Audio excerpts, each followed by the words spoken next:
Despite today's record high gas prices, if you've got a car that is in good running order, I recommend against selling it just to get a vehicle that uses a little less fuel. But if you're in the market for a compact two-row luxury SUV, have a look at this. It's the Lexus NX 350h. The H stands for hybrid, and it's pretty good on gas. Let's find out more today. It's time for Family Wheels.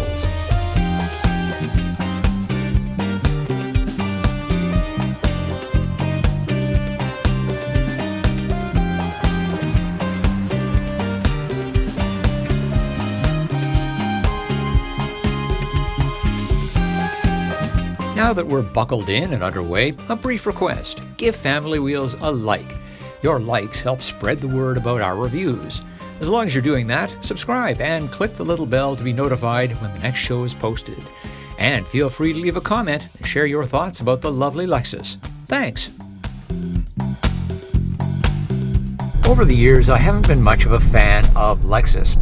Really just didn't like the way they looked. They were always too soft and not sporty enough. Just had a negative view. And that view has been changed by the 2022 NX 350 line. It's a redesign for 2022, and I like just about everything about it, exterior and interior. A small touch that signals overall change is found at the rear of the NX 350h, the badge. This is the first Lexus line to not have the L emblem at the back since Toyota debuted its luxury brand in 1989. Instead, there are widely spaced block letters spelling out the name. It's something that might go unnoticed here, but Japanese culture takes little things like this very seriously. The NX's styling is cleaned up for 22, but retains the strong design language that, while hideous to many people, helped Lexus become a top 3 luxury brand in North America. Up front, the giant spindle grille is retained but subtly improved, with U-shaped vertical elements instead of horizontal X-shapes. Just as important, the areas outside the grille have been tidied up. Large fake scoops that echo the grille are gone, and the headlight and signal cluster is simplified. Angry fish mouth look is de-emphasized.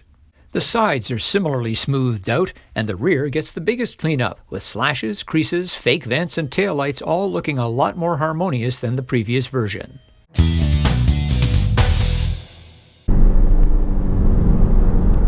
Well, it's got plenty of pep. That was sport mode, but even in the eco mode with a softer accelerator, it's fine. We've got 240 horsepower here, a 2.5 liter, normally aspirated, gas-electric hybrid combination.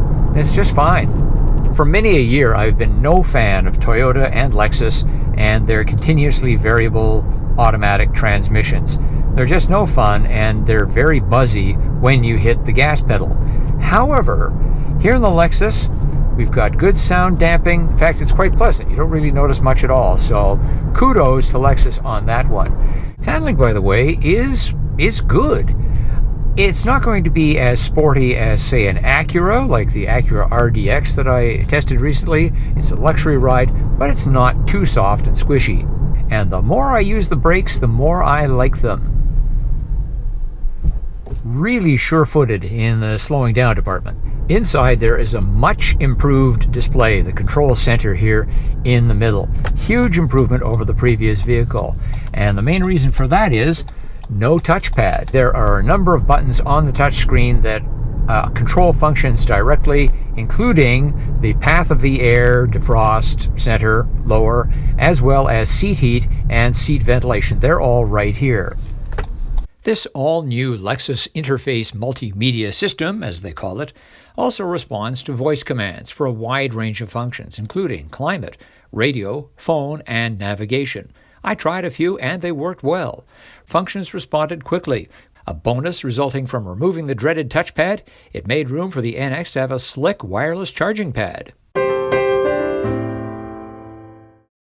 Further, I really like the design of the shifter. Took a little bit of getting used to at first, but only a few minutes, and it is very useful, very intuitive.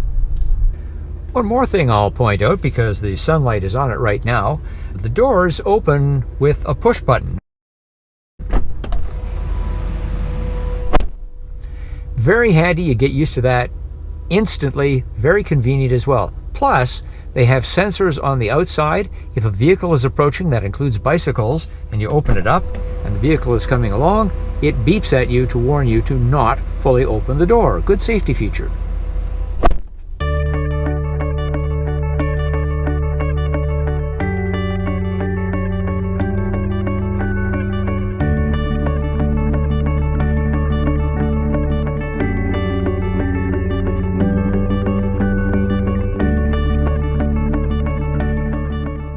The NX 350H passes our child seat test. Behind me, the one that takes up the most space, a rear-facing child seat. In front, well, I'm 5 feet 11 inches tall, 180 centimeters, and I've got a couple of inches room between myself and the glove box door. So yes, it's a Lexus, but there isn't a lot of luxury here in the back seat. There is a lot of room. The front seat is set up for me. However, the rear seats are not heated, and they don't adjust, and we don't have a panoramic sunroof. However, we do have a couple of USB outlets over here and a 12-volt outlet so the kids can plug in.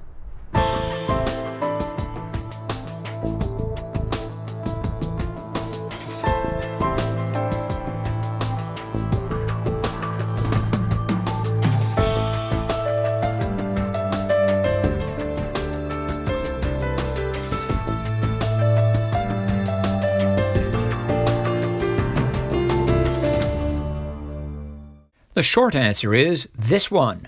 On price, features, and fuel economy, plus my subjective views, the 350H is the no-brainer in the NX lineup.